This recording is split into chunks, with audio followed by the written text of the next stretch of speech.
Está activada mi cámara, Licen. ¿Ya? A ver, chicos, vamos a comenzar la clase, ¿sí? ¿Qué vamos a ver primero? Vamos a ver un pequeño refuerzo de lo que ustedes expusieron la anterior clase acerca de pie diabético, curación de heridas, vendajes, ¿sí? Les voy a dar lo más sintético posible y lo más importante que necesito que ustedes sepan para poder aplicar con los pacientes. El tema de vendajes, pues obviamente nosotros tenemos que realizar el taller o realizar lo que es la práctica en los laboratorios del instituto. Es por eso que les voy a explicar lo teórico y obviamente cuando nosotros ya volvamos, pues vamos a realizar lo que son talleres para poder realizar y más que nada, ustedes saben que con la práctica es lo que más nosotros aprendemos para tratar al paciente, principalmente en lo que es el área de salud, ¿sí? Tenemos primeramente lo que son las quemaduras. Vamos a ver una pequeña definición en qué se clasifican, cuáles son cada una de ellas, ¿sí? Tenemos la definición de quemadura que nos dice que es una lesión producida por agentes físicos o químicos que producen desde una leve afectación del tegumento superficial hasta incluso la destrucción total de los tejidos implicados. La característica que diferencia la quemadura de otras lesiones de la piel es la rápida destrucción del tejido cutáneo y la pérdida importante de líquido que se puede producir, ¿sí? Tenemos la etiología, que son los agentes físicos y los agentes químicos. Cada uno de estos tiene su subdivisión. En los agentes físicos tenemos que es producido por el calor, que puede ser sólido, líquido o incluso la llama.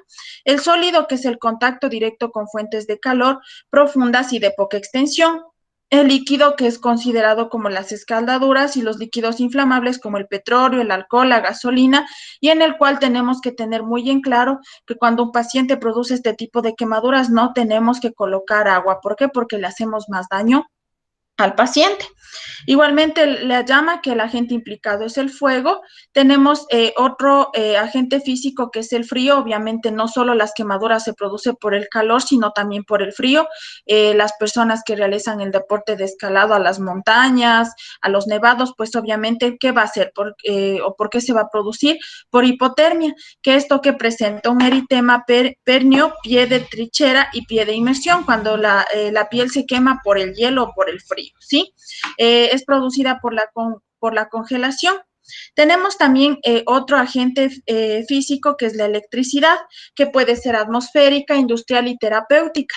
En la atmosférica, que es considerada por un rayo que produce parada respiratoria y muerte inmediata. Cuando un paciente o una persona recibe un rayo, o le cae un rayo a un paciente, pues obviamente el paciente que va a presentar un paro cardíaco e incluso la muerte inmediata, ¿sí? La industrial, que es la conducción eléctrica, y las terapéuticas, que es la desfibrilación. Tenemos la lesión externa, que es pequeña, que es igual o mayor grave que afectación de las estructuras profundas, que incluso ya viene a comprometerse lo que son los huesos, músculos, nervios y órganos, ¿sí? Tenemos que tener en cuenta que de acuerdo al grado de quemadura, el paciente va a presentar dolor, o incluso ya cuando la quemadura es demasiado profunda, demasiado comprometedora en lo que es hueso, músculo, o incluso ya el órgano, el paciente ya no va a sentir dolor, ¿sí? Tenemos también que tener en cuenta otro tipo, que son las radiaciones, que son por rayos solares, rayos ionizantes, RX, radioterapias y energía nuclear, ¿sí? Los agentes químicos, que son los ácidos, alcalosis o bases, ¿sí? Tenemos que tener en cuenta en los ácidos, que es el ácido clorhídrico, el ácido acético, que viene también aquí a ser lo que es el vinagre, o agentes químicos que producen quemaduras por medio de ácidos. Tenemos que tener en cuenta también la clasificación. ¿Cuál es la clasificación de las quemaduras? Tenemos según la profundidad, la extensión, la localización y la gravedad. En la profundidad también vemos una subdivisión, que es de primero, segundo y tercer grado. El primer grado pues es superficial, el segundo grado ya es superficial y profunda, y el tercer grado, que ya viene a ser demasiado profunda, que va a comprometer más, ¿no es cierto? En la extensión tenemos los adultos y los niños, y la localización y gravedad. En la profundidad tenemos que tener en cuenta que la evaluación inicial de la profundidad de las quemaduras es difícil por el carácter dinámico que presentan las primeras 48 a 72 horas. Como podemos ver, aquí tenemos las capas de la piel, ¿sí? Que es la epidermis, epidermis, la dermis y la hipodermis.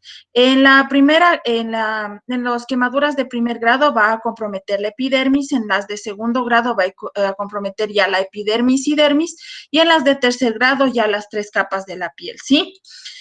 Tenemos en las quemaduras de primer grado, que son las que afectan a la epidermis, como vimos anteriormente. La apariencia es que se produce un eritema o una leve inflamación, como por ejemplo la quemadura que se produce por medio de las radiaciones del sol. El dolor, pues obviamente es intenso, aparte de esto va a producir picazón por la quemadura que presenta, ¿sí? Y la curación es espontánea en 4 o 5 días y no se presentan secuelas, ¿sí? Ya.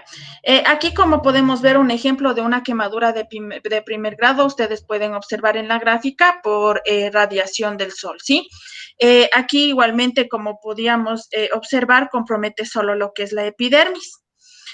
Luego vamos a ver en el segundo grado que la afectación viene a ser la dermis superficial y también va a comprometer la epidermis y la dermis, ¿sí? Las 2 capas de la piel. Igualmente se conservan folículos pilosos y glándulas sebáceas. Si se infecta, aumenta en profundidad. ¿Cuál es la apariencia de la quemadura de segundo grado? Que presenta flictemas o ampollas, que es un signo cardinal, que son el resultado del edema subyacente, y si se retiran las flictemas, también podemos producir lo que es una infección en la piel del paciente. Es por eso que si nosotros vamos a la atención inmediata a ver una quemadura de un paciente, lo que tenemos que hacer es llevarlo, trasladarlo a una casa de salud para que el personal de salud, por medios de bioseguridad, de asepsia, antisepsia, realice la respectiva curación de este tipo de quemaduras.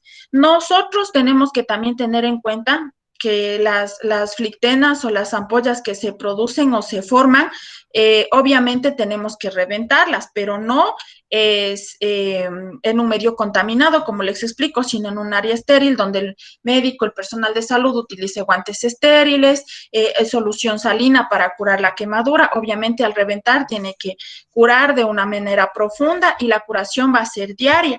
Este tipo de quemadura es muy dolorosa, ¿sí?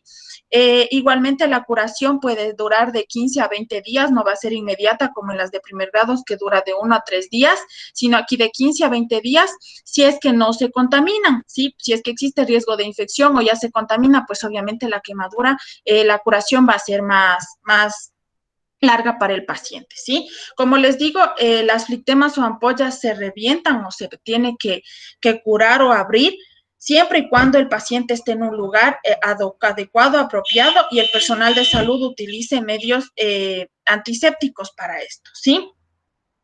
Tenemos también la afectación que son la dermis profunda, como ya vimos anteriormente. La apariencia es pálida, moteada, igualmente cuando ya se revientan los flictemas. El dolor es igual profundo, ¿sí? La curación igualmente es mayor a 35 días en el caso de que ya la quemadura ya venga a complicarse o se presente algún tipo de infección. Aquí vemos los ejemplos, como pueden ver los flictemas o las ampollas que se forman cuando existe este tipo de quemaduras. Como les digo, nosotros no debemos de esto reventar. Si por A o B nuestro familiar presenta un tipo de quemaduras como esto, es trasladarlo lo más pronto a una casa de salud para que el personal adecuado, como les digo, por medio de asepsia, antisepsia, en un lugar estéril y utilizando los medios estériles para poder reventar y evitar infecciones, ¿sí? En el tercer grado, la afectación en su totalidad del espesor de la piel e incluso las estructuras subyacentes, como el tejido subcutáneo, músculos, huesos, en cuyo caso sería de cuarto grado, ¿sí? En el de tercer grado es cuando se afecta un músculo, cuando se afecta nervios, cuando se afecta este tipo de situación, ¿sí? Y cuando ya se afecta el hueso, pues obviamente ya se le considera como cuarto grado. En la de cuarto grado, obviamente el paciente ya no va a presentar dolor, ¿sí? Ya todos los nervios obviamente ya van a estar ya neutralizados, ya no va a presentar dolor porque ya se encuentra ya totalmente destruido, ¿sí? La apariencia, como podemos observar, es escara, nacarada, el dolor, ya como les dije, se vuelven indoloras por la destrucción completa de las terminaciones nerviosas. La curación por sí misma no tiene capacidad de regeneración y requiere cirugía precoz, que puede haber pérdida del miembro por la quemadura. Si el paciente presenta una quemadura de este grado, pues obviamente tenemos que amputar porque ya no tiene más remedio, ya que no existe nervio, no existe circulación sanguínea, ni tampoco ese tipo de cosas.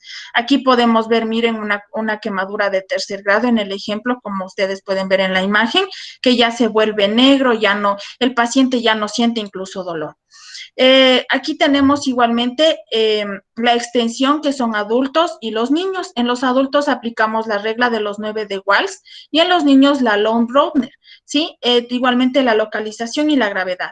Tenemos que siempre nosotros saber los porcentajes a lo que constituye nuestro cuerpo de acuerdo a las quemaduras. ¿Sí? Tenemos que tener en cuenta que la cabeza y cuello corresponde a un 9%, el tórax anterior un 9%, el abdomen anterior 9%, la espalda superior posterior el 9%, inferior posterior la espalda el 9%, cada miembro superior e inferior el 9%, igualmente los genitales que corresponde el 1%, que viene a dar el 100%. Ya, si un paciente se quema la cabeza y cuello, más, digamos, llega un paciente y se está comprometido lo que es cabeza, cuello, espalda y genitales, ya digamos, por ejemplo. Entonces nosotros hacemos 9% de la cabeza, cuello, 9% de la espalda, sería 18 más el 1 de los genitales, el 19% del cuerpo del paciente que está comprometido, ¿sí? La localización, las zonas de afectación grave. ¿Cuáles son las zonas de afectación grave? La cara, las manos, pies, genitales, articulaciones, orificios, quemaduras circunferenciales, ¿sí? En la cara tenemos que puede afectar la boca, la nariz, los ojos, que son zonas de afectación grave. Obviamente, cuando un paciente se quema la boca, no va a poder alimentarse bien, los ojos no va a poder observar bien y obviamente la nariz no va a poder respirar bien. Las manos y pies obviamente ya no va a poder presentar la misma movilidad ni la misma sensibilidad que presentaba antes. Los genitales y períneo, que son los esfínteres, ya no va a tener la sexualidad y la infección que se va a producir en esta zona. Y los orificios naturales igualmente boca, nariz sano y las articulaciones de flexión, comprensión vascular y nerviosa. Ya no va a poder realizar la movilidad de extensión y abducción el paciente de una manera adecuada. ¿Sí? Tenemos igualmente aquí un ejemplo de la gravedad, ¿sí? Aquí tenemos las complicaciones que se pueden producir, que se puede producir un shock neurológico, hipovolémico y séptico, ¿sí? Sobre infecciones, igualmente puede producir un daño pulmonar, de acuerdo, producida por la inhalación de gases tóxicos y humo, gastrointestinales, vómitos, hemorragia digestiva, las retracciones de las cicatrices, igualmente complicación tardía, ¿sí? Tenemos el tratamiento local, ¿sí? Cada tipo de quemadura no vamos a realizar el mismo tratamiento para cada uno de estos. Cada uno tiene su respectivo tratamiento. En una quemadura de primer grado, como dijimos en la radiación del sol, cuando la piel se torna roja, obviamente el paciente presenta mucho ardor, hasta incluso picazón, nosotros vamos a colocar frío local, igualmente medicamentos como corticoides tópicos de 2 a 3 días y la crema hidratante, que eso le va a ayudar a que el paciente se sienta relajado, se sienta refrescado, ¿sí? Y no presente este tipo de molestias. En el segundo grado, que es superficial y profunda, vamos a hacer un lavado estéril y retirada de flictenas, lo que les dije, obviamente con un equipo apropiado, en un lugar estéril, utilizando los medidos de asepsia y antisepsia. Igualmente la colocación de la sulfadiazina argenítica, ¿sí? Y la cura oclusiva. ¿Qué quiere decir cura oclusiva? Perdón, obviamente que nosotros tenemos que realizar la curación diaria, ¿sí? La sulfadiazina es una crema que se coloca para poder regenerar la piel, para que el paciente se sienta tranquilo, no presente dolor, no presente ardor. Cuando ya realizamos el retiro de todas las flictenas que se hayan producido, ¿sí? La sulfadiazina tiene la apariencia más o menos como el hierro, ¿sí? Ese se coloca al paciente después de realizar la curación y esto lo hacemos diariamente, ¿sí? Tenemos en el tercer grado, que debe de ser un lavado estéril igualmente, valorar igualmente la escarotomía de acuerdo al grado de la quemadura del paciente, igualmente colocar la sulfadiazina y igualmente la cura diaria del paciente. ¿sí? Ahora vamos a ver acerca de los vendajes. ¿Cuál es la definición? Los vendajes, ¿para qué se utilizan? Es una técnica que se utiliza para envolver una parte del cuerpo que está lesionada, fracturada por diversos motivos. Actualmente el uso más frecuente es para cubrir lo que son las lesiones cutáneas e inmovilización de lesiones osteoarticulares, ¿sí? ¿Para qué es utilizado? Para el tratamiento de heridas, para las hemorragias, para los esguinces, luxaciones y fracturas. ¿Cuáles son los objetivos? Nosotros al realizar el vendaje no es que le hacemos porque el paciente se vea bonito, porque se sienta popular al tener una venda, sino porque para calmar el dolor del paciente, para promover el bienestar físico del paciente, conservar la buena posición corporal, asegurarse siempre que la venda cumpla su objetivo, que es de sostener, inmovilizar, impedir contacto entre las dos zonas dérmicas, proteger las prominencias óseas e impedir la estasis venosa, ¿sí? La venda. Tenemos este tipo de vendas que es la tira de tela, lienzo o varias clases.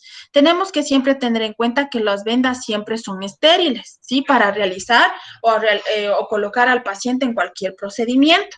Tenemos que tener en cuenta que la cara interna es la parte más estéril que nosotros, porque la parte externa nosotros vamos manipulando al vendar al paciente.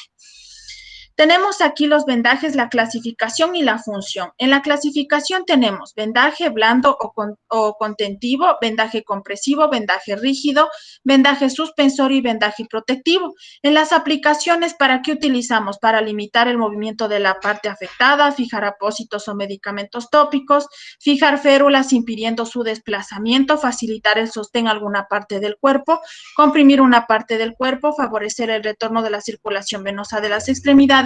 La forma de vendajes, tenemos vendaje circular, vendaje en espiral, vendaje en 8 y vendaje recurrente. Como les digo, esto obviamente tenemos que realizar un taller para nosotros poder realizar el vendaje adecuado de acuerdo a las formas de vendaje que existen.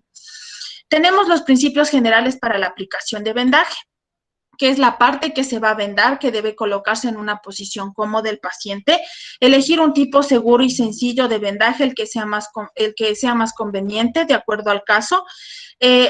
Al cabo inicial debe fijarse con unas vueltas, 2 o 3 circulares, con lo que se dará comienzo al vendaje. Siempre que nosotros realizamos el vendaje, hacemos 2 vueltas y luego seguimos vendando, ¿sí? Tenemos también que preguntar al paciente si el vendaje no lo comprime mucho, si no se siente muy apretado, porque vamos a evitar la circulación. Revisar los dedos de las manos y pies cada 10 minutos, ¿sí? Porque nosotros al ver que si las puntas de los dedos o de los pies cuando vendamos se tornan cianóticas o moradas o se presenta frío, ¿no es cierto? Si ya está frío, pues obviamente la circulación no está realizándose de buena forma y tenemos que aflojar el vendaje porque vamos a producir otro daño al paciente. Tenemos aquí las principales formas de aplicación de vendaje, que es el vendaje circular, que se realiza envolviendo un segmento a manera de anillo, ¿sí? Se utiliza para sostener un apósito en una región cilíndrica del cuerpo, frente, miembros superiores e inferiores y para controlar un sangramiento. Digamos que el paciente se lesionó la parte del brazo, entonces aquí el médico realiza la curación y obviamente va a realizar un vendaje circular solo porque necesita cubrir esa parte para que no se infecte. El método es de 2 a 3 vueltas circulares, teniendo en cuenta que cada vuelta cubra la anterior. El vendaje en 8, nosotros realizamos este tipo de vendaje principalmente donde tenemos movilidad, que es en las piernas y en los brazos, ¿sí? En el de la rodilla y el codo, ¿sí? Esta técnica se aplica en las articulaciones que son tobillo, rodilla, codo, útil para sujetar e inmovilizar. ¿Por qué debemos de dejar este espacio vacío? Como ustedes pueden ver, como dicen 8, ¿sí? Cubriendo toda la zona menos la parte que produce el movimiento, porque obviamente el paciente va a estar rígido si nosotros le vendamos completamente, ¿sí? ¿Cuál es el método del método para realizar este tipo de vendaje? De una vuelta circular al inicio, seguido de un cruce de la venda en forma de 8 que puede terminar con otra vuelta circular. Tenemos el vendaje recurrente. Se aplica especialmente en lo que es la cabeza, dedos, muñones, extremidad de un dedo o de un miembro que ha sido amputado. El método se lleva a cabo de delante hacia atrás, ¿sí? Delante, atrás, para poder cubrir todo lo que es la zona afectada. En la cabeza, cuando nosotros tenemos que utilizar este tipo de vendajes, pues tenemos que cubrir todo, ¿sí? Se termina con 2 o 3 vueltas circulares en dirección transversal para fijar el vendaje. Tenemos el vendaje de la muñeca, que es el más recurrente cuando nosotros nos caemos, nos golpeamos, se nos inflama, se nos hincha la mano, tenemos dificultad para movilizar, pues obviamente realizamos este tipo de vendaje. Este se puede realizar en circular y se trata simplemente de sostener un apósito. Si se quiere movilizar la articulación, se hace pasar varias vueltas de tal forma que aparque la palma de la mano. Sí, como pueden ver, aquí da 2 vueltas donde inicia y después continúa hasta terminar el vendaje completo. Tenemos que nosotros siempre iniciar desde la parte distal hasta la parte proximal el vendaje, ¿sí? Desde lo de afuera hacia adentro, ¿sí? Tenemos también el vendaje en cabestrillo. ¿Para qué nos ayuda? Utilizamos un triángulo, sí, una venda en triángulo, en forma de triángulo, ¿para qué? Para que el momento en el que el paciente, digamos, es enyesado el brazo, pues no va a estar así y le va a cansar, pues obviamente al utilizar el cabestrillo vamos a colocar por la parte del cuello y vamos a sostener el brazo para que el paciente no se canse, para que no se le dificulte el movilizarse con el brazo enyesado, ¿sí? Con una venda se mide el largo adecuado, se amarra en las puntas y se coloca pasando por debajo del antebrazo para sostener e inmovilizar en el movimiento de abajo y arriba, y el otro extremo se fija sobre la nuca, como les dije. Tenemos el vendaje de miembro inferior, sí, cuando el paciente presenta algún tipo de problema en lo que es las piernas, sí, obviamente aquí ya no realizamos en 8 porque no está comprometido la pierna, sí, entonces solo el muslo, entonces aquí nosotros colocamos la venda solo en la parte donde se necesita realizar el procedimiento. Tenemos las normas generales en la realización de vendajes. Primeramente, para cualquier procedimiento, como siempre les he dicho, es el lavado de manos antes y después de realizar el procedimiento, proteger las prominencias óseas antes de vendarlo, utilizar la venda más adecuada para los fines de vendaje. En caso de colocar un apósito, cubrir prolongadamente el vendaje unos centímetros más en cada extremo, vendar de manera uniforme, firme, cubriendo de 2/3 de ancho la vuelta anterior. Siempre tenemos que cubrir de una manera uniforme, no podemos vendar, dejar un espacio, vendar la otra parte, sino siempre de una manera uniforme, ¿sí? Tenemos también que dejar el extremo distal de la zona vendada libre para comprobar la vascularización, movilidad y sensibilidad. Nosotros al dejar la parte externa de los dedos o de los dedos de las manos y de los pies, obviamente vamos a poder hacer un seguimiento al paciente, ¿sí? Primeramente viendo si existe una buena circulación, como les dije, si no se torna frío la punta de los dedos, si no se torna morado, ¿sí? Para nosotros igualmente cuando está vendado le decimos que mueva los dedos y puede movilizar, pues obviamente es porque está realizado bien el vendaje y no está haciendo mucha compresión. No debe de producirle dolor el vendaje. Estas son las condiciones que debe reunir un buen vendaje.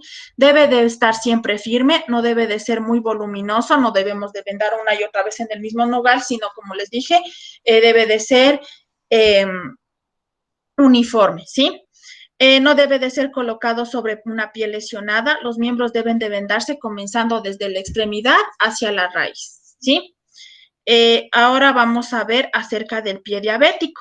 Antes de saber lo que es el pie diabético, tenemos que tener en cuenta que esto se presenta en pacientes que presentan diabetes mellitus tipo 1 y tipo 2. ¿Qué es la diabetes? La diabetes es una enfermedad en que los niveles de azúcar se encuentran elevados sobre los niveles normales, ¿sí? De la sangre. Un nivel normal en un paciente adulto es de 80 a 90 mmHg, ¿sí? De que se produce. Si esto ya obviamente sube, pues obviamente el paciente ya es candidato a ser diabético, ¿sí? Tenemos aquí el pie diabético que aparece cuando existen niveles inadecuados o, como les dije, la elevada glucosa en la sangre y otros factores que concurren con ellos. ¿Cuáles son los síntomas que se producen? Tenemos el dolor, pérdida de sensibilidad, hinchazón, sensación de hormigueo, quemazón e incluso la pérdida de la sensibilidad. Tenemos que tener en cuenta siempre que antes de que se produzca lo que es la presencia de pie diabético, el paciente va a presentar estos síntomas: pérdida de sensibilidad, dolor al caminar, hinchazón, hormigueo, quemazón, ¿sí? Hasta incluso, como les digo, la pérdida de la sensibilidad. Tenemos aquí el grado de pie diabético, ¿sí? En el grado de pie diabético tenemos desde el grado 1 al grado 5. En el grado 1 no vamos a ver ningún riesgo, la piel se va a encontrar intacta. Aquí el paciente va a presentar dolor, hinchazón, ya va a presentar los síntomas en el grado 1. En el grado 0. En el grado 1 ya se va a observar una úlcera superficial o un edema, ¿sí? Que afecta al tejido celular subcutáneo. En el grado 2 se presenta lo que es la úlcera profunda que afecta al tendón miocápsulas, cuando ya incluso ya se compromete más profundamente, que incluso este tipo de lesión puede llegar hasta el hueso. Tenemos que tener en cuenta que un paciente diabético no va a permitir realizar la cicatrización de alguna herida de la misma manera que un paciente que no presente diabetes, ¿sí? Tenemos en el grado 4 que ya viene a cangrenarse el pie, que afecta únicamente los dedos y debe de realizarse la amputación. Cuando ya se torna morado, ya no presenta sensibilidad, pues lo recomendable es amputar. Y en el grado 5, que es el más grave, que la gangrena afecta al medio pie y el antepié, que ya vendría la amputación mayor del pie o el pie completo. Si la diabetes va avanzando, el pie diabético va avanzando a la pierna, pues tienen que amputar, o incluso de acuerdo al grado en el que se vaya avanzando. Es por eso importante que cuando ya presentan los síntomas, debemos de estar pendientes de la aparición de la úlcera superficial, porque obviamente cuando ya aparece la úlcera, aunque muy pequeñita que sea, tenemos que realizar una curación diaria. El paciente tiene que utilizar calzado cómodo, una curación diaria, tiene que cambiarse de medias diariamente, no estar mucho tiempo parado, porque al realizar que todo el peso se vaya en el pie, pues obviamente va a producirse esto. ¿Cuáles son las consecuencias? Que existe un elevado riesgo de infección, aparición de ulceraciones, llagas en los pies y la mala circulación, neuropatía e incluso de un proceso gangrenoso que requiere la amputación del pie. Los cuidados. Como les decía, el paciente no puede caminar descalzo, porque obviamente al presentar ya lo que es la laceración en el pie, pues obviamente se va a infectar y va a producir que eso, en vez de curar, pues obviamente se vaya comprometiendo más. Lavar los pies todos los días con agua tibia y un jabón suave, cortar las uñas del pie sin darles forma curva, sino de forma recta, porque obviamente al cortar de forma curva vamos nosotros a producir la presencia de uñeros, de lastimar, y obviamente, como les digo, los pacientes diabéticos no tienen la misma cicatrización que un paciente que no tiene diabetes. ¿Cuáles son los consejos claves para cuidar esta herida? Primeramente tenemos, como les digo, siempre para todo procedimiento, lavarse bien las manos antes y después de realizar la curación de heridas, lavar adecuadamente la herida con agua y jabón, realizar un buen secado de la zona con gasa de algodón estéril, tapar y proteger la herida con una gasa y cubrirla con un apósito, acudir igualmente a un centro de salud más cercano para que se le haga un seguimiento. En el centro de salud, pues obviamente el paciente que tiene ya el pie diabético, la función del centro de salud es realizar la curación diaria, colocar la medicación, ver que el paciente vaya evolucionando de la mejor manera, igualmente controlar los niveles de azúcar en la sangre del paciente y limpiar la herida diariamente y cambiar de apósitos de los que esté utilizando. Eso, chicos, no sé si tienen dudas, inquietudes sobre este tema. Continuamos con el otro tema. ¿Está todo claro?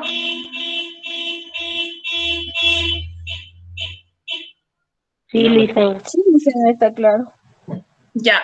Sí, Listo, Lisa. chicos. Entonces, ahora les voy a dar una guía básica de cuidados que se realiza con el paciente, ¿sí? Que viene aquí lo que es la alimentación, la higiene corporal, la colocación de pañal al paciente que no puede movilizarse, prevención de úlceras por presión en pacientes encamados o pacientes que no pueden movilizarse, los cambios de posturas en pacientes encamados, igualmente pacientes que se puede producir la presencia de úlceras si no realizamos estos cambios de posiciones, cuál es la técnica de movilización para un paciente y la prevención de caídas. Sí, ya les voy a proyectar, es un PDF.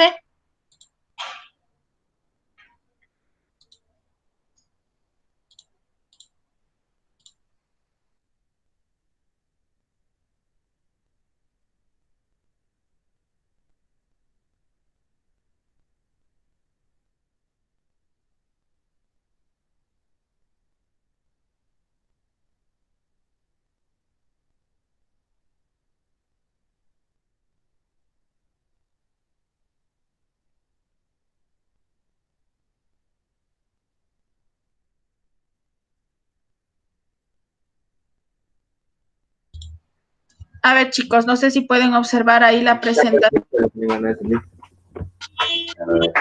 Sí, sí se observa. Ya.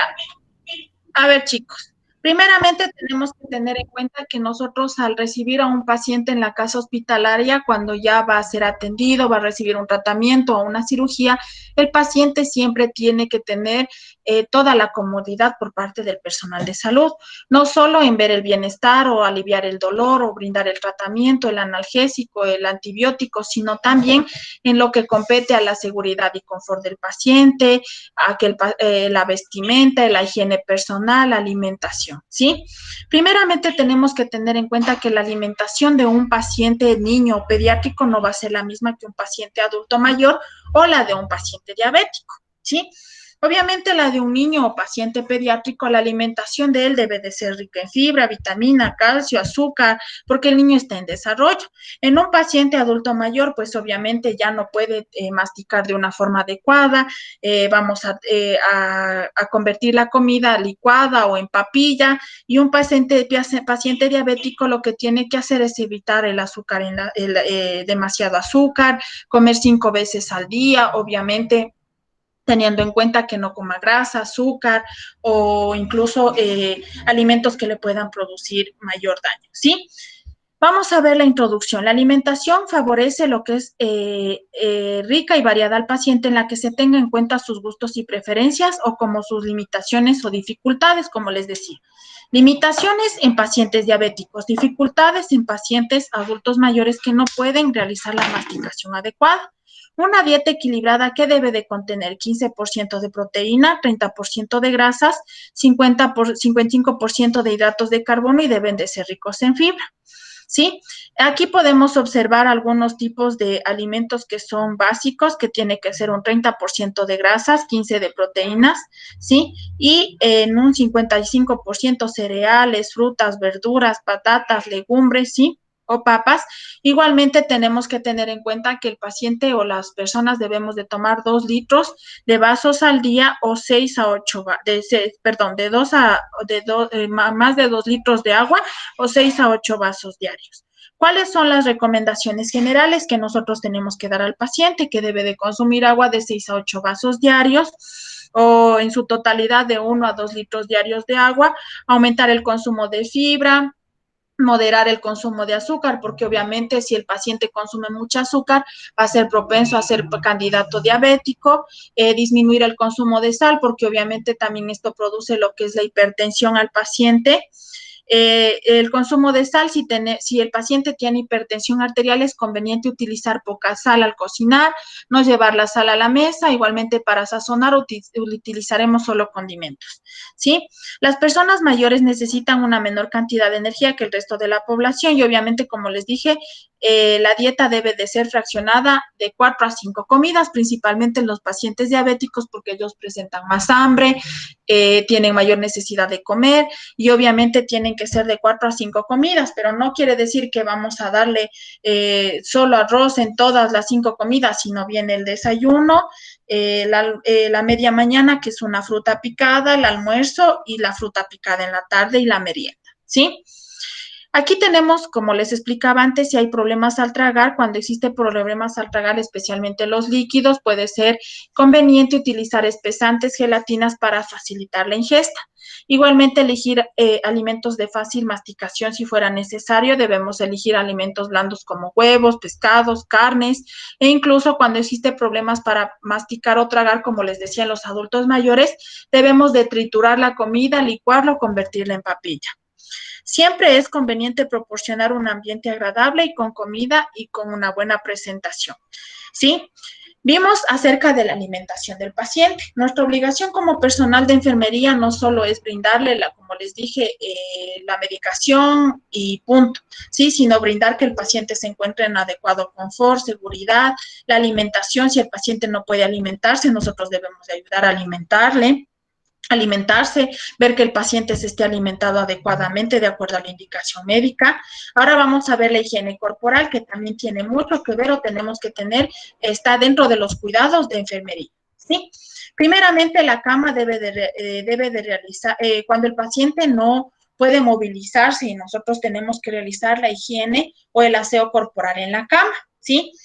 Nosotros no podemos llevarle a un paciente que no puede movilizarse, pararse por sí solo a una ducha, porque obviamente se va a complicar para él, va a sentir molestias y para nosotros también va a ser un poco más complicado. Es por eso que nosotros hacemos un baño de cama o aseo de cama, que obviamente, como les digo, yo en estos momentos les voy a dar la parte teórica para que cuando nosotros volvamos a realizar la práctica en los laboratorios de cómo se realiza este tipo de procedimientos. Tenemos que realizar por zonas corporales en el siguiente orden. Primero vamos a asear lo que es cara y cuello, tronco, brazos, axilas, piernas, espalda, pies y al final vienen los genitales y la región perianal. Siempre debemos de utilizar 2 toallitas. Una que es para humedecer y colocar el jabón, limpiar, y la otra que es para secar y ir retirando el jabón, ¿sí? Nosotros, para cambiar igualmente las sábanas, cobijas, cobertores, primero realizamos el baño al paciente en la cama y después cambiamos las demás cosas, ¿sí? Cuando el paciente, en cambio, puede movilizarse, pararse por sí solo, podemos llevarle a la ducha para que él se realice el baño en el respectivo lugar. Siempre en las mujeres el aseo de la zona genital debe de realizarse de delante hacia atrás para poder evitar cualquier tipo de infección. En los hombres siempre debemos de limpiar y secar bien el pliegue del prepucio, que también evita algún tipo de infección, ¿sí? El cabello debe de ser lavado mínimo una vez por semana y el afeitado del paciente debe de ser frecuente. Los pies debemos de lavarlos con agua y jabón, secarlos con cuidado y especialmente poner atención en las zonas interdigitales. En las uñas tenemos que tener en cuenta el corte adecuado de uñas de forma recta para evitar producción de uñeros o algún tipo de anomalía y provocar también malestar en el paciente, ¿sí? En los oídos igualmente debemos de evitar introducir cualquier tipo de objeto. Si es portador de audífonos, lo retiraremos durante la noche y debemos de limpiar siempre el cerumen que se acumule en él. En la boca, siempre como tenemos que tener en cuenta, el aseo debe de ser después de cada comida y cuando consideremos necesario. Si se trata de prótesis dental, retirarlo durante el sueño y se limpiará con agua y solución antiséptica. Y en el caso de las personas dependientes, se diluirá antiséptico bucal y aguas partes iguales y lo aplicaremos con una gasa sobre la lengua. Pacientes que no podemos realizar el aseo adecuado de la parte bucal, ¿sí? En los ojos nosotros tenemos que limpiar con una gasa siempre de adentro hacia afuera, ¿sí? Porque obviamente la parte de afuera siempre es la más contaminada, ¿sí? La colocación de pañales, igualmente nosotros tenemos que aprender a colocar pañales a pacientes que no pueden movilizarse, principalmente a los adultos mayores, que los viejitos obviamente ellos ya no pueden controlar sus esfínteres. Tenemos que siempre poner al paciente de pie, como no sé si alguien de ustedes ya es mamá, ya sabe lo que es tener un bebé, cómo colocaron los pañales a sus bebitos, incluso ya grandecitos les hacían pararse y les colocaban los pañalitos, ¿sí? Entonces, aquí nosotros tenemos que igualmente ajustar el cinturón adecuadamente. Esto ya realizaremos igualmente el taller en casa, allá en el instituto, perdón, para poder realizarlo de la mejor manera. Igualmente, cuando nosotros no podemos levantar al paciente, tenemos que realizarlo sentado, la colocación del pañal. Bueno, estos son diferentes tipos de colocación de pañal, que eso ya veremos próximamente. Ahora vamos a ver un tema muy importante, que es la prevención de úlceras por presión en pacientes encamados. ¿Alguien me puede decir qué se considera como úlcera o a qué se considera úlcera por presión?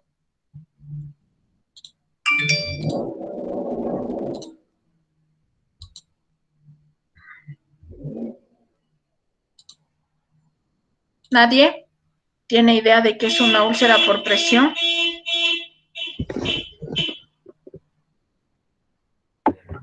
Cuando pasan mucho tiempo tal vez acostados o sentados. Ya, ¿qué se produce cuando pasa mucho tiempo acostado o sentado?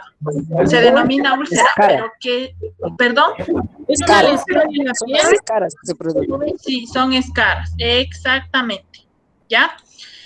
Tenemos que la úlcera por presión es el área de la piel que se destruye debido al contacto prolongado de una persona en una sola posición sin desplazar el peso, ¿sí? Como dijimos, la formación de escaras, laceraciones se considera úlcera. ¿sí? Tenemos que tener en cuenta que el paciente cuando se encuentra en decúbito dorsal se forman las úlceras en los talones donde aplica el mayor peso. Perdón, también tenemos en el sacro, en los codos, en el omóplato y en la cabeza. Cuando al paciente le colocamos mucho tiempo por decúbito lateral, estas laceraciones se van a formar en el malleolo, los cóndilos, las costillas, incluso en la oreja, porque es donde más asiente el peso el paciente, ¿sí? Tenemos que tener siempre en cuenta los cuidados básicos. Primeramente, tenemos que revisar la piel del paciente diariamente, como les dije, principalmente en pacientes que no pueden movilizarse o considerados como pacientes encamados. Mantener siempre la piel seca, limpia, hidratada, lavarla con agua tibia y con jabón neutro y utilizar, como les decía, la crema hidratante después de asearla. No usar alcohol o colonia directamente sobre la piel porque obviamente vamos a afectar o a producir una lesión más grave. Tenemos que realizar una ingesta diaria de líquidos, por lo menos 2 litros de agua o jugos al día, ¿sí? Salvo que sea contraindicación médica. Tenemos que tener una dieta variada, ¿sí? Igualmente la ropa de la cama debe estar limpia, seca y sin arrugas. ¿Por qué sin arrugas? Porque al momento de que las cobijas, sábanas se encuentren arrugadas, va a ser mayor presión y se va a formar la úlcera, ¿sí?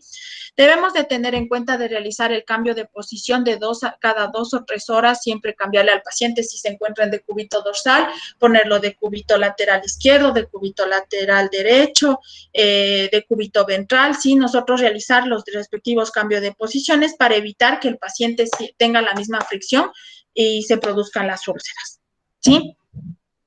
Debemos de tener dispositivos especiales que alivien la presión, que son colchones, cojines, nunca dispositivos tipo flotador. Existen los colchones antiescaras, que igualmente no recuerdo si hay en el instituto, ojalá tengamos para que ustedes puedan observar cuáles son los colchones antiescaras. Igualmente realizar actividad física que se pueda, ya sean ejercicios activos o pasivos. ¿Cuáles son los signos de alarma? Zonas de apoyo enrojecidas y las grietas en la piel, sequedad o humedad. Los cambios posturales en pacientes encamados ayudan a aliviar la presión, la continuidad en los pacientes encamados y por lo tanto necesarios en la prevención de úlceras por presión.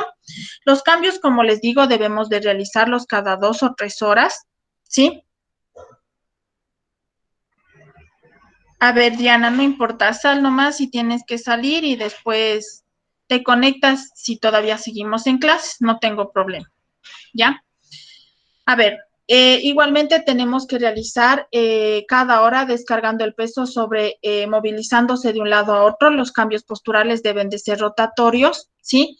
Es decir, de cúbito supino, lateral derecho, lateral izquierdo, prono y si se puede también en posición sentada, ¿sí? Por ejemplo, para las comidas debemos de sentarle al paciente, no podemos administrar la alimentación al paciente acostado, ¿sí? Tenemos que tener en cuenta cuando nosotros colocamos al paciente en decúbito supino, pues colocar las almohadas siempre en el lugar donde hace mayor presión, como vimos anteriormente, en la cabeza, en los codos, en las piernas, en los pies, en los talones, ¿sí? En decúbito lateral de lado, colocamos al paciente de lado y las almohadas en la cabeza, en la parte de la espalda para evitar que se gire y se vuelva a colocar otra vez en decúbito dorsal. Colocar igualmente una almohada debajo de las piernas para evitar el roce de las rodillas. En decúbito prono, acostado boca abajo, igualmente la colocación respectiva de las almohadas. Y sentado también tenemos que colocar almohadas para evitar la presión y que se formen las úlceras, ¿sí? Tenemos las precauciones con el manejo de sondas y bolsas recolectoras, ¿sí? Las sondas igualmente son parte del personal de enfermería, ¿sí? ¿Por qué? Porque nosotros tenemos que estar pendientes de que el paciente presente su sonda de la forma correcta, no se afloje la sonda o no se le realice un globo vesical porque el paciente no pueda realizar la diuresis o la orina. Todos se preguntarán qué son sondas. Existen 2 tipos de sondas y bolsas recolectoras. La una, que se considera bolsa recolectora porque como su nombre lo dice es para recolectar la orina, pacientes que no pueden realizar la diuresis por sí solos necesitan o presentan como es dificultad para orinar, pues obviamente el médico administra la sonda. Pacientes que salen de una cirugía también tienen que utilizar sonda de acuerdo a la cirugía que el médico realice. Este tipo de sondas igualmente existen sonda nasogástrica. La sonda nasogástrica se coloca por la nariz, que baja hacia el estómago. Esto se coloca por parte del médico. ¿Para qué se utiliza? La sonda nasogástrica utilizamos para eliminar algún tipo de secreción o algún tipo de líquido que esté presente, igualmente para alimentar al paciente que no puede tolerar vía oral, ¿sí? Utilizamos. Y las bolsas recolectoras o sonda vesical, pues como les decía anteriormente, es para ver que el paciente que no puede realizar la diuresis adecuadamente, pues colocamos este tipo ¿cómo es? De implemento en el paciente, ¿sí? Ahora vamos a ver las técnicas de movilización. Nosotros tenemos que tener muy en cuenta, chicos, ojo con esto de cómo movilizar al paciente. No podemos cogerlo como nosotros queramos o movilizar al paciente porque así es nuestro gusto, así me siento conforme. ¿Por qué? Porque nosotros también podemos afectar nuestra columna o podemos producir una lumbalgia si nosotros no realizamos la adecuada movilización de acuerdo a lo que nos indica, ¿sí? Tenemos que siempre, como ustedes ven aquí la imagen, colocar primero al paciente, hacerlo sentar y pues obviamente abrir las dos piernas del paciente y nuestra pierna introducir en el medio de ellas. ¿Para qué? Para que por medio de ella nosotros vamos a movilizar y rotar la pierna para colocarlo en la silla. Si el paciente puede abrazarnos, mucho mejor. Le decimos que se nos abrace del cuello y nosotros colocamos nuestros brazos por debajo de los brazos del paciente y movilizamos, ¿sí? Nosotros nunca podemos cogerle con las piernas abiertas de una forma que a nosotros nos considere mejor porque nosotros vamos a sufrir daños posteriores, ¿sí? Aquí tenemos igualmente los pacientes igualmente encamados que no pueden movilizarse. Nosotros hay pacientes que obviamente, como su nombre dice, encamados que necesitan de ayuda de nosotros para poder realizar sus actividades. Tenemos que colocar una media sábana en el colchón del paciente, para con la ayuda de otro personal de salud, pues movilizar al paciente, subirlo, bajarlo, ponerlo, a realizar el cambio de posiciones de una forma más adecuada, ¿sí? Si el paciente puede movilizar sus piernas, pues obviamente le decimos que se sostenga del soporte de la cama y con la ayuda de él, pues decirle que se impulse con los talones para que pueda subir y colocarse de la manera correcta, ¿sí? Esta es la forma adecuada para nosotros poder movilizar al paciente. Primeramente colocamos las piernas al filo de la cama o al borde, siempre frenando la silla o incluso la cama, porque si se mueve, pues obviamente no vamos a poder realizar un buen procedimiento. Acercamos al enfermo al borde de la cama, dejándolo sentado con las piernas hacia afuera, colocar enfrente al paciente con nuestras rodillas flexionadas, las piernas separadas, como les expliqué, y ponemos un pie un poco más adelante que el otro para facilitar el movimiento, ¿sí? Colocar los brazos del enfermo en nuestros hombros o espalda, a la vez que rodeamos con su cintura con sus brazos y se levanta y se realiza un giro en bloque. Ya. Eso es más las movilizaciones que obviamente, como les digo, nosotros tenemos que realizar la práctica entre ustedes para que puedan observar cómo se realiza las movilizaciones. Ahora vamos a ver la prevención de caídas. Pacientes que obviamente por movilizarse se pueden caer de la cama, tenemos que siempre estar pendientes de la seguridad de él, alzar las barandas o los soportes de la cama para que el paciente no pueda caerse, ¿sí? ¿Por qué? Porque constituye uno de los problemas más frecuentes, principalmente con la edad avanzada, y pueden ocasionar importantes lesiones. El paciente ingresa para una cirugía, si se cae, pues obviamente va a producir otro problema. La mayoría de caídas se producen en el área hospitalaria, en los domicilios. Esto se produce por la dificultad para mantener el equilibrio y poder moverse adecuadamente. El calzado inadecuado, problemas igualmente de pacientes que quieren realizar sus actividades por sí solos y no pueden. Esto son los consejos más o menos que tenemos que tener para evitar, pero más en lo que es el domicilio. Y eso es todo, chicos, de acuerdo a los cuidados que tenemos que tener con los pacientes, ¿sí? como pudimos ver, acerca desde la alimentación, la higiene corporal, la vestimenta, la colocación de los pañales a pacientes que no pueden realizar la diuresis o la deposición por sí solos, cambio de posición en paciente encamados, presencia de úlceras por presión, cambios de posturas, técnicas de movilización, ¿sí? Eso, como les expliqué, igual la reunión fue grabada para que ustedes igualmente en cualquier momento puedan observarla. No sé si tienen dudas, inquietudes, por favor, háganme conocer sobre los temas que hemos tratado.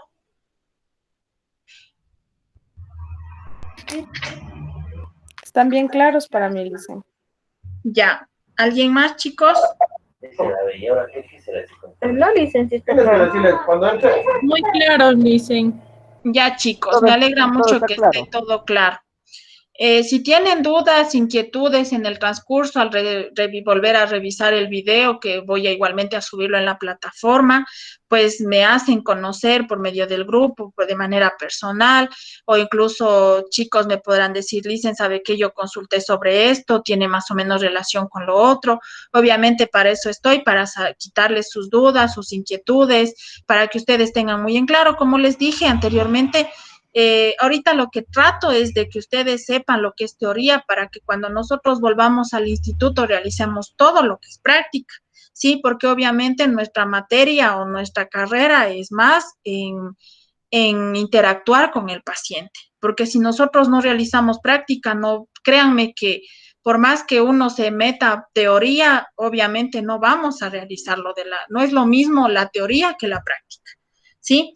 Entre nosotros mismos realizaremos los vendajes, nos colocaremos entre nosotros mismos los vendajes para que ustedes aprendan cuáles son la circular, cuál es la espiral, la vendaje en 8, todo este tipo de vendajes, porque ustedes tienen que saber colocar un vendaje a un paciente, tienen que saber cómo realizar el cambio de posición al paciente, cómo tratar a un paciente encamado, cómo tratar las úlceras por presión que se producen, cómo ver la higiene corporal del paciente, la alimentación, cuáles son los cuidados para pacientes diabéticos, para pacientes que están en desarrollo, como les decía, los niños. Entonces, todo esto nosotros vamos a ver en la práctica. Como en el instituto disponemos de laboratorios, igualmente disponemos de cómo es de todos los implementos, de camas, de todo este tipo de cosas para que ustedes realicen los laboratorios de la mejor manera. Entonces, eso, chicos, que tengan una buena noche, un buen resto de semana de lo que queda, que les vaya muy bien, cuídense mucho y como les digo, cualquier duda, inquietud, cuando revisen los videos, por favor me avisan, ¿sí? Listo, Licen.